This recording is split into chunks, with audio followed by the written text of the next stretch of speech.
let me ask you, I think Paul just brought up why now.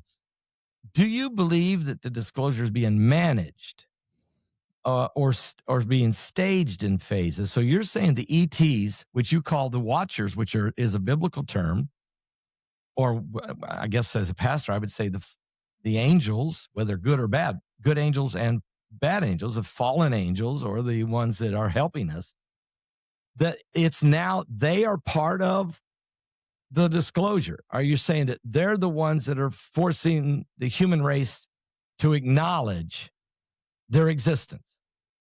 Exactly. And they're taking the approach of the bottom up approach. They are making us, the people, becoming more aware of their existence. At the same time, the government has its own agenda and posing the ETs as a threat. And actually, there are many, many directions where things are going right now. But I think the right approach is the bottom up approach, because that can make a revolution last much longer. Because if you look at the history, all the revolutions, successful ones and long-lasting ones, all started at the bottom, the mass, the people.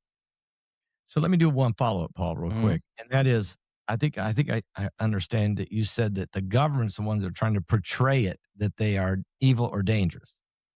That's interesting because we just got done interviewing Stephen Bassett, and his thing was that government has been holding us back and not revealing what they already know.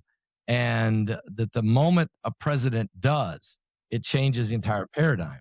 And in his opinion, it's we need to know what it is, whether it's good, bad, or whatever, wherever it fits. I think you're saying no. The government is trying to control the release of this, and is trying to shape the narrative. And I was just talking to Heidi a minute ago, and she said, Paul, it comes down to what's the narrative? Is it the biblical narrative, or are we going to go with a total different ancient alien narrative, or are we going to go with some other ETs from another galaxy narrative? Which narrative?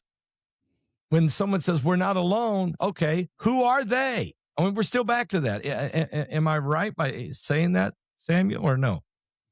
I mean, the government can pose it as a threat, a bit mostly due to the efforts made by the military-industrial complex, because they need more military funding. That's true. So if you have a threat, an enemy, potential enemy, then they're going to get more money. But in reality, if you really think about it, if the ETs really wanted to invade us or get us into trouble, they would have done that long time ago. Right. So people need to have this kind of understanding and realization that the ETs are actually not the ones going to cause any harm to us. If they wanted to do so, they would have done that long time ago. Very good point. Wow. So, all right. So I think this kind of takes me back to when we interviewed Luis Elizondo, and was trying to figure out the actual, I guess, I can't think of the word right now. He described them as malevolent or benevolent beings. Yeah. So what would you say to that? Well, I would say that benevolent beings. There's a very interesting story. Most people, I don't know if are going to buy it or not, but when we landed on the moon, we are warned off from the moon. So because we were not ready to explore the solar galaxy or the universe yet, because we were not spiritually advanced enough, they might think that we would pollute the universe or cause harm to other civilizations. Because a few decades ago, we were at war with the former Soviet Union. So we were not ready, and we are not ready yet either. So if they prevented us from exploring the moon or landing or going back to the moon again, they would have done the same thing to other ETs who are not necessarily ready to explore the universe.